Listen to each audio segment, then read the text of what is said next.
sort of, you know, if you live out in those areas and you're getting offended, please don't get offended, but it is sort of the definition of sprawl, right? We are growing out and we're not growing in at all. I know that there are efforts to make downtown more of a living space, but there's essentially right now hardly any infill development in Lubbock. All of that is going to impact how much water the city is using going forward, right? So these land use decisions, how we build subdivisions, what the water, the good news is, and I don't have this graph on here, but the most water inefficient homes were actually in the 80s, and newer homes are considerably more efficient. Part of that is plumbing codes, right? It's not a choice. Different toilets are going in automatically. Different, what's the word I want? Dishwashers, things. Appliances are going to be water efficient. They're better insulated, actually, too. So, you know, we're at a time where materials were not working very well. Now, even standard materials are much more efficient than we saw. So it's really fascinating to look at housing stock over the decades and how much water and energy they use. Not even thinking about the user inside, just in general. I'll be really honest. I'm not a fan of lush green lawns in a desert. I just think it's a bad idea. I think there's a higher, better use for water. So I just want to at least invite you to think about lawns a different way. In urban areas, particularly in the summer, 50% or more of all water pumped in a city is going to a lawn. Now let's just think about that for a minute. This is water that has been treated to drinking water quality standards, which is not cheap. You're paying for that. You're paying for the power that creates. You're paying for the water treatment plants that have to be built. So the more houses that put more water on their lawns, there's the potential to have to build larger water treatment plants for something that no one is going to drink. If you are a traveler like me, when you go to other countries, this is something that America does that's kind of the most shocking to me.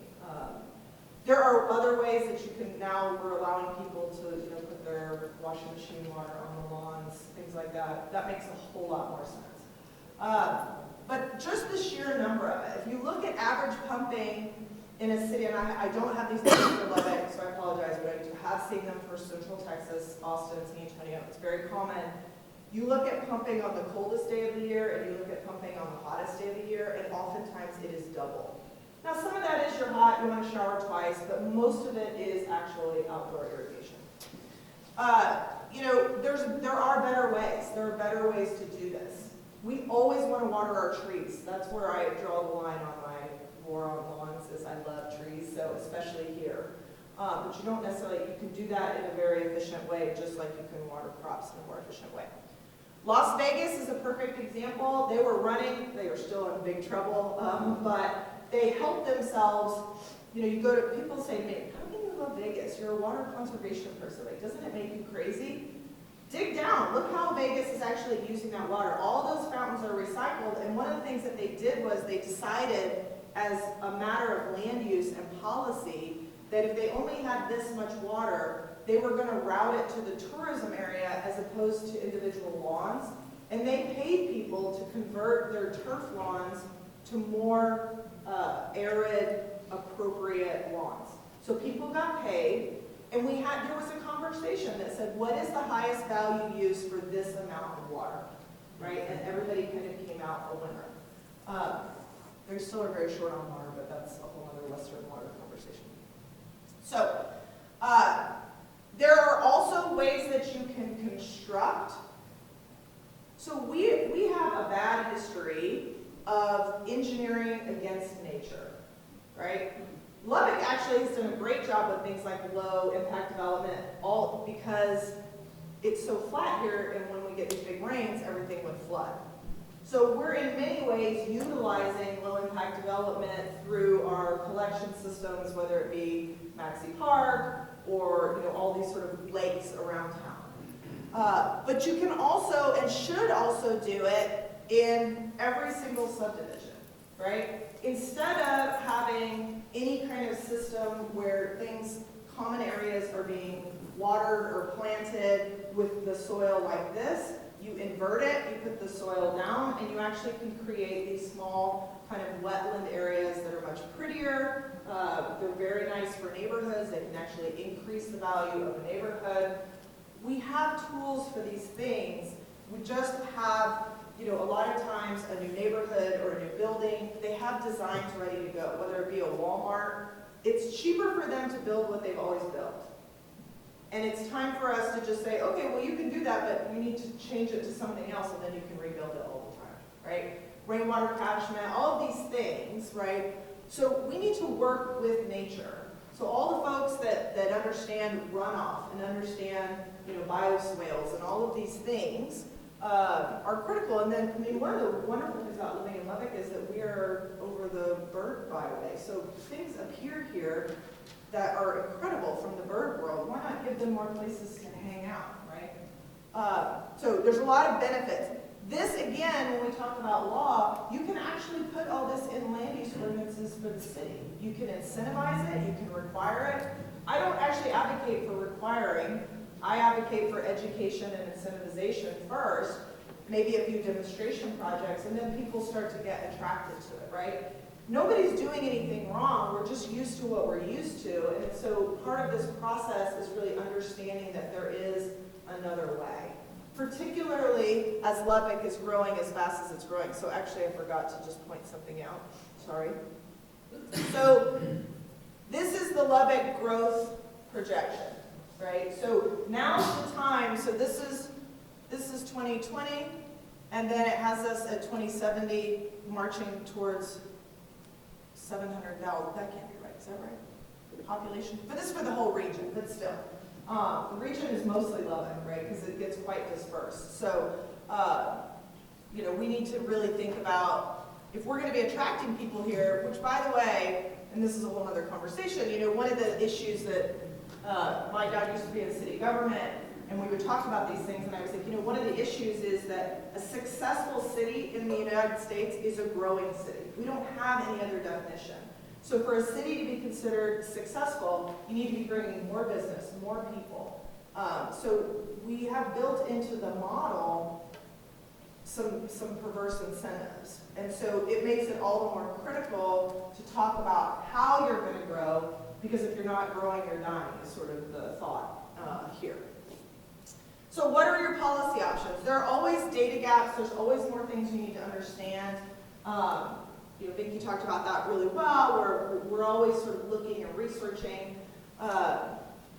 Increased municipal conservation, that's a very broad term. But every city, even water-rich cities, should be using water in the most efficient way, right? Another thing we do is, you know, San Antonio, for example, has one of the best conservations of any city in the nation. Why? Not because we're just really great people. There was a lawsuit that said you need to stop pumping so much, and suddenly we got real creative. And so the city has now, you know, almost doubled in size, and we're using the exact same amount of water. So it is possible. So as Lubbock, the city grows, it's critical that we're really thinking about these things now. And by the way, that's on an aquifer in San Antonio. That's on an aquifer that can completely recharge in one rain event. One good rain event, because it is a karst system where the recharge zone is on the surface, that thing can literally fill up. We don't have that luxury here, right? You know, dry year, one of the things, I should have written this separately, is really having the city, there is a market here. There's a market approach. When you don't have law restricting people's, you don't have a legal construct restricting people's ability to use their water, particularly outside the city, markets are your tool, right? So one of the things that a lot of areas have done is in a dry year like this, the city actually would pay somebody, a farmer, not to pre-water, right? Not to plant that year. So understanding that it is a shared water system, and that, you know, we will compensate you. You're probably not going to get a very good crop anyway, so it's sort of mitigating the crop insurance system. So there are lots of, it's one water, right? So you can move the pieces around on the chessboard as you like. You know, creating tax incentives for water savings, efficient systems, lid. assisting farmers. One of the things that a lot of people don't give farmers credit for is they would love to have, most farmers that I've talked to would love to have more efficient systems. Nobody helps them pay for that, or there might be some federal programs, but these systems are incredibly expensive. So one of the things that could happen is the city of Lubbock, you and I, in our water bill, could actually assist farmers in putting in more efficient systems. So we are essentially buying supply instead of buying it from T. Boone Pickens, who sells it to the Colorado River, whatever it is, not Colorado. It's Cremwa. I know, but I couldn't remember what it stood for. Anyway, so instead of selling it to Cremwa and then we pay a premium on it, we can actually augment by paying the farmers. There's all kinds of interesting ways. Most cities incentivize you and I to do conservation. They may give away low-flow shower heads. They may buy back some of our lawn. There's lots of ways that cities incentivize us to do these things. We need to think creatively about how we can do that for this city agriculture blend that we have here, city rural. Remove unintended consequences. Oops, that's very dramatic. So again, a very general statement, remove unintended consequences, but a lot of times because we are looking at things in much more siloed, ways, one person can accidentally be harming another user just because we don't think about these things creatively. And then coordinated planning, I think, is always important, but for this area, it's incredibly important because, all you have to do is drive 5 minutes and you're in an agricultural field. That's not the case in many other urban areas. So that's all I have. If you have questions, or you're always welcome to contact me. That's it.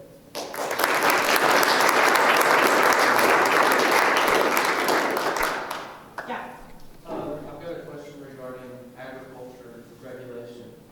Like you, I come from a long line of cotton farmers, and a lot of the sort of average cotton farmer these days is 50, 60 years old. Yeah. They're just looking to get a few more good years in and then retire. Yeah. What would you say to them to incentivize or educate them as far as self-regulation when they're really just looking to get out as soon as they can pay those bills? Yeah, I'm so glad you brought this up because I've had conversations with farmers where I've legitimately asked, what is the end game? Like, you guys know way better than almost any urban dweller in Lubbock how fast this water is going away. Like, we've liquidated some of our irrigation farms because we knew that it wasn't going to be, so we're back to dry land. So, and the answer was sort of, we're going to do it till we can. My kids, a lot of them are, my kids aren't interested.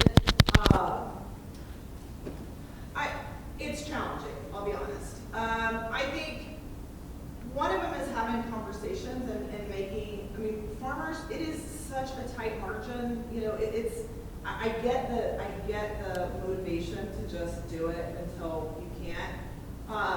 There are farmers that don't feel that way. I think sometimes farmers finding the farmers is important. There are kids who want to take over the farm that are a bit panicked. We've seen that on the ranching side of our family where the kids kind of get screwed out of their legacy.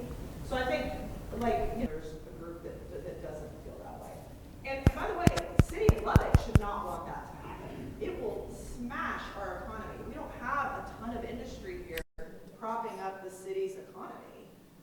If all the farm-related businesses go away, it's going to be a hit to this town. So I would say the city also has an investment in having those conversations.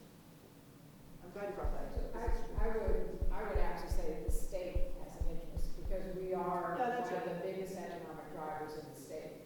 For 1 million people, we produce a lot more economy than the rest of the state.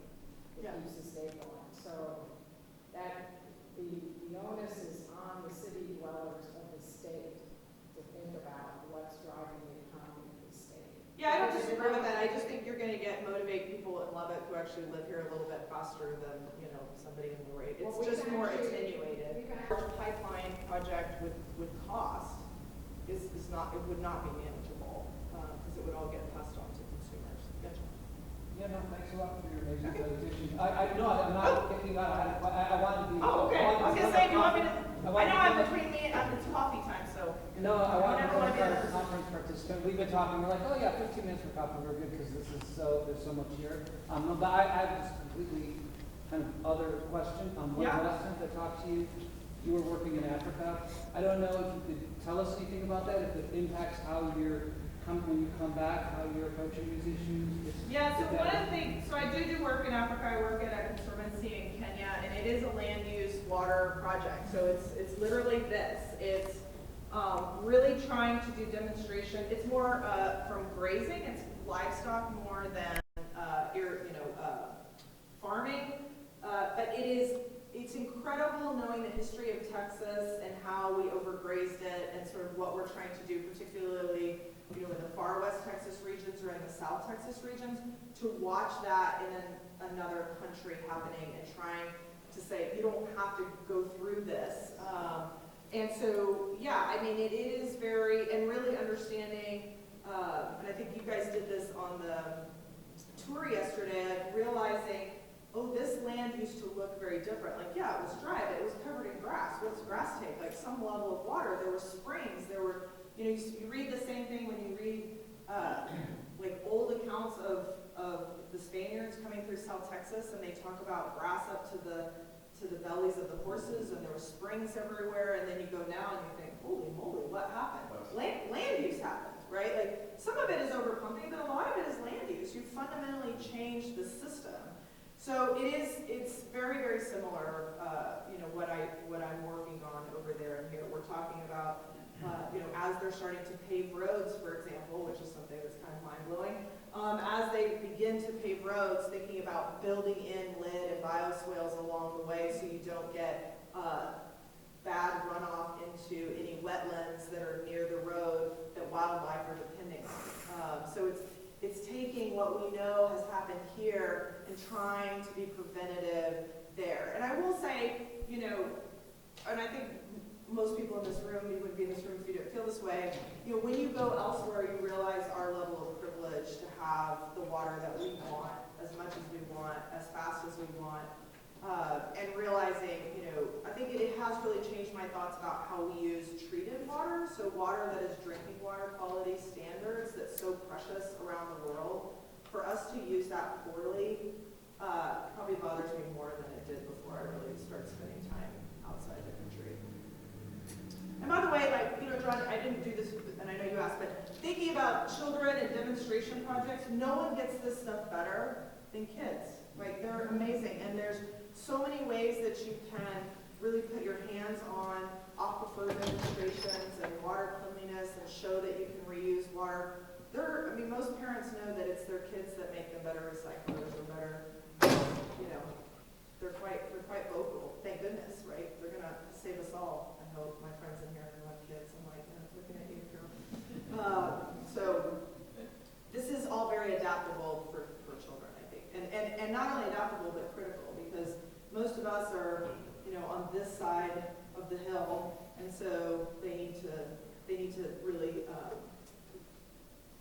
It can be so ingrained in them, this conservation and efficiency ethic. They can just see it as a fact, as opposed to. There's evidently a new project going into Preston Smith Elementary where they're using solar and harvested rainwater to water the garden. Yeah, and there's grants at Tech where they're talking about nitrogen cycle, creating, instead of buying more fertilizer, it's more water quality, but like buying more fertilizer and then it washes off, pollutes the rivers, and then we buy more and put more on, but making it more circular. And that has these large projects, all have lower education built into them, which I just think is incredible that little kids are going to learn about this stuff. I'm sort of jealous. None of that when I was around. So. Thank you. Any other questions? Thank you. Okay, go ahead. Thanks so much. We'll start right at 10:30, 10:35. Take a bathroom break. Chat with any of the speakers or anyone at the tables. Again, we have 5 tables, and you can talk to them if you want.